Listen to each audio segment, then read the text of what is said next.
కొనుగోలులో అవినీతి అంశాలపై విచారణ జరుగుతున్నాయి. ఈ క్రమంలో మరో అవినీతి అంశం బయటపడింది.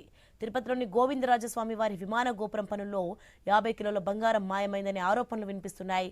దీనిపై విజిలెన్స్ అధికారులు విచారణ జరుపుతున్నారు. 30 విగ్రహాలు ధ్వంసమైన విషయం కూడా తెరపైకొచ్చింది. ఇక 2022-23 మధ్య కాలంలో గోవిందక రాజస్వామి ఆలయ విమాన గోపురానికి బంగారు తాపడం వేయడానికి నిర్ణయించారు. పనులు చేసేందుకు 100 కిలోల బంగారం కేటాయించింది టీటీడీ. ఇందులో భాగంగా 9 పొరలతో తాపడం చేయాల్సి ఉంది. అయితే 2 పొరలతో సరిపెట్టి దాదాపు సగం బంగారాన్ని మాయం చేసినట్లు ఆరోపణలున్నాయి.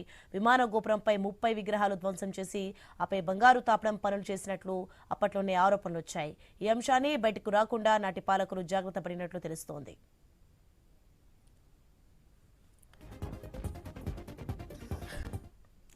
ఇక విమాన గోపురం పనులకు అసలు కాంట్రాక్టర్ను కాదని సబ్ లీజ్ కింద వేరే వాళ్లకు అప్పజెప్పినట్లు ఫిర్యాదులు అందాయి.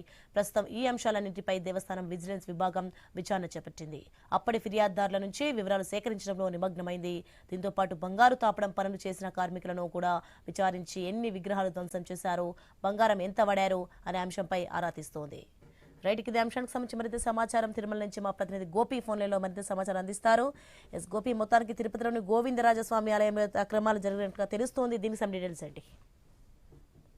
తిరుపతిలోని శ్రీ గోవిందరాజస్వామి ఆలయానికి సంబంధించి చరిత్ర ఉంది. తిరుమలకు వచ్చిన ప్రతి భక్తుడు కూడా ఇక్కడికి వచ్చి స్వామివారిని దర్శనం చేసుకుని తిరుగు ప్రయాణం అవుతూ ఉంటారు. అయితే ఇంత ప్రతిష్టాత్మకమైన దేవస్థానంలో, దేవాలయంలో అవినీతి ఆరోపణలు బయటకు వస్తున్నాయి. ఎందుకంటే ఇప్పటికే తిరుమలకి సంబంధించి పరకామణి కేసు కావచ్చు, లేదంటే ఇట్లా నెయ్యికి సంబంధించి కల్తీ నెయ్యి వ్యవహారం నడుస్తున్న తరంలో ఒక్కసారిగా గోవిందరాజస్వామి ఆలయంలో కూడా ఈ రకంగా అవినీతి జరిగిందా అనేటటువంటి అనుమానాలు ఇప్పటికే కూడా భక్తులకు అందరికీ కూడా రావడం జరిగింది. దానిపైన పూర్తి స్థాయిలో కూడా టీటీడీ విజిలెన్స్ అధికారులు విచారణ జరుపుతున్నారు. అయితే ఇందులో కొన్ని అనుమానాలు, కొన్ని అధికారులు ఇస్తున్నటువంటి సమాచారం ప్రకారం ఏరా ఇప్పటికే నివేదిక టీటీడీ ఉన్నతాధికారులకు బోర్డుకి ఇవ్వడం జరిగింది.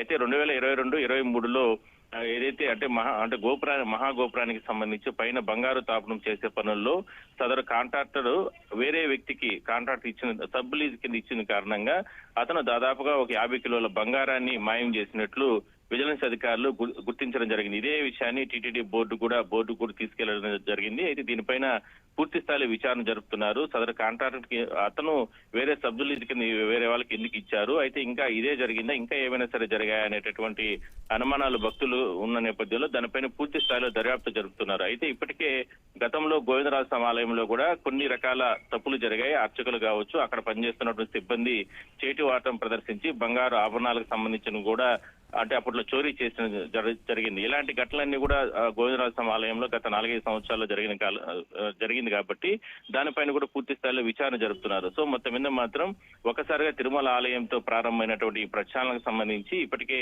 తిరుమలకు సంబంధించి ఇట్లా హుండీ లెక్కింపు, అదేవిధంగానే ఇట్లా నెయ్యి కొనుగోలులో భారీగా అక్రమాలు జరిగాయి, ముడి సరుకుల్లోనూ కొనుగోలు విషయాల్లో భారీ అక్రమాలు జరిగాయి అని ఇప్పటికే కూడా విచారణ జరుగుతున్న సందర్భంలో సిట్ అధికారులు మరోవైపు అనుబంధ ఆలయాలుగా ఉన్నటువంటి ఇట్లా గోవిందరాజస్వామి ఆలయం కావచ్చు, మిగిలిన ఆలయాల్లో కూడా పూర్తి స్థాయిలో రికార్డులన్నీ పరిశీలన చేస్తున్న తరుణంలోనే తిరుపతి గోవిందరాజస్వామి ఆలయంలో కూడా ఈ రకంగా అక్రమాలు జరిగినట్లు గుర్తించడం జరిగింది. దీనిపైన పూర్తి స్థాయిలో అతి త్వరలోనే సిట్ అధికారులు విచారణ జరిపే అవకాశం అయితే ఉంది. Soni, thanks for the information Gopinath.